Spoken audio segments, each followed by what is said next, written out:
Wrangell might not be the most talked about stop on an Alaskan cruise, but sometimes the ports that you expect the least from end up really giving you something extra. With no excursions booked, I set out on my own to see what I could discover. And what I found was a steep climb, ancient art, and a reminder that adventure doesn't have to be planned.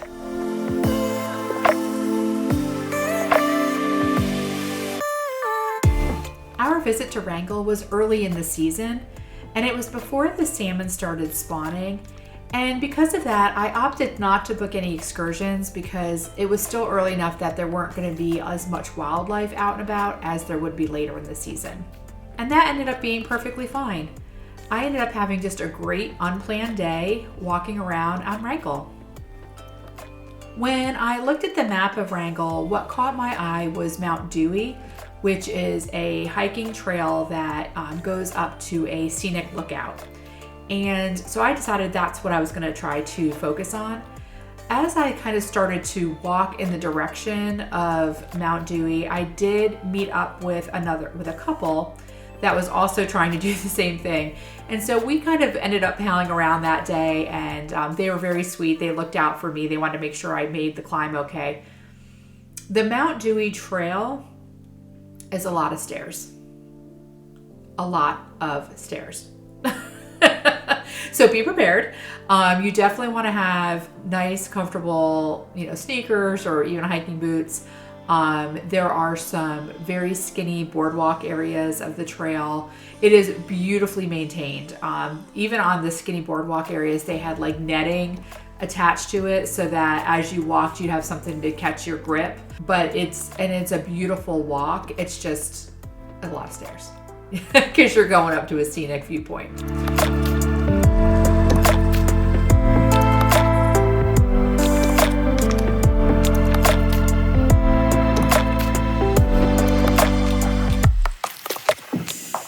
And then from the top area, we could see the Princess cruise ship all the way down there at the bottom of the hill. So that was a pretty neat thing to be able to see it from that distance. And I'm not sure how many stairs there actually are on this trail, but I have seen some estimates that it's around 500 steps. And then there's parts of the trail that you're just walking on that aren't even the steps. So even if you do a lot of Stairmaster, this trail might humble you a little bit.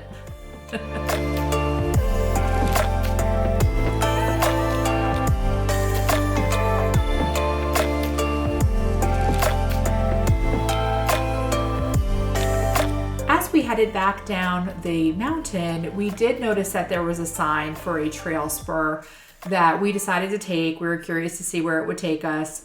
And so we headed out that way, and it turns out there was this whole extra trail that had just been built that was beautiful, and it went through more of a like marshy area, but we kept like wondering like how did they even build this trail, because it was like a gravel trail that was pretty long, and you clearly couldn't even get like heavy equipment like trucks or anything into this area where it was. We did end up meeting a woman on the trail who was a local, and she said that they spent over $1 million building out this portion of this trail, this spur, and that they had these electric wheelbarrows that were a big part of the build process for it. So we did actually get a little bit of that question answered by one of the locals.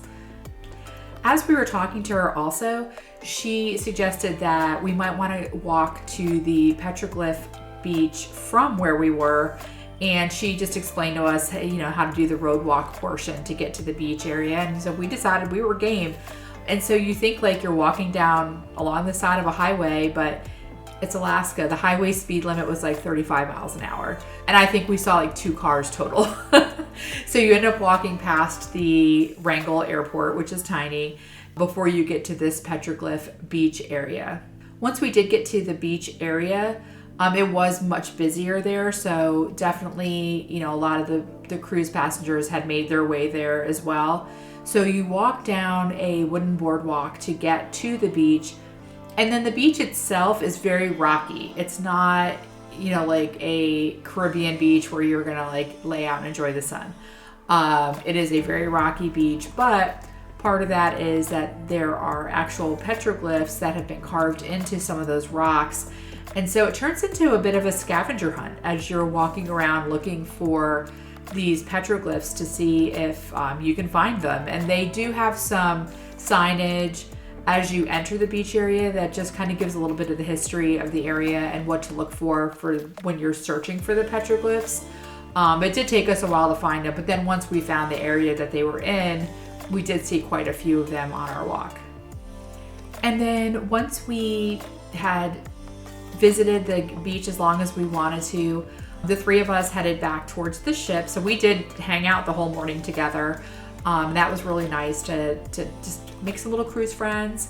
And we got back to the ship, and then, you know, I didn't really feel like I needed to go back out into the little downtown area.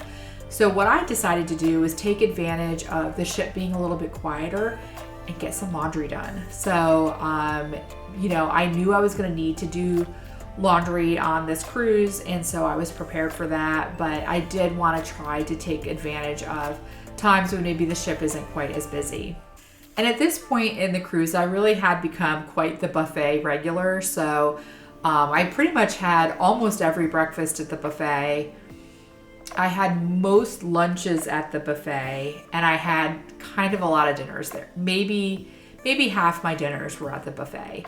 So I did kind of get the lay of the land and where stuff was. And even just talking to other cruisers, they would be like, oh, you know, whatever time the snack time and there's tacos, or, you know, they kind of like give you some guidance too. So definitely befriend somebody who has a lot of experience on the ship. And that day in Wrangell, the weather was actually quite delightful, especially in the afternoon. So I ended up just getting set up on a lounge chair in the afternoon and enjoying some sun, watching the outdoor movie, having a cocktail. I had a dirty banana, dirty monkey. I don't know. I had a cocktail. It was some sort of frozen drink. It was delicious.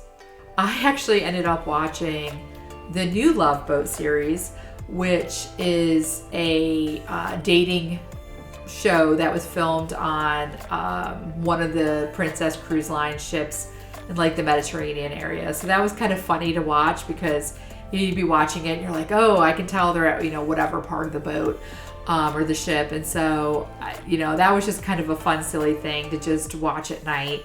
So yeah, my day in Wrangell ended up being a pretty pleasant surprise. And it's good to have a reminder that, you know, sometimes you don't need to be overbooked or overscheduled. It was very relaxing, but it was very rewarding too to, you know, go do that hike and to go out to the beach and just get the fresh air and the sun on you. And so it was just a great port day. So next up, I have Haines, Alaska.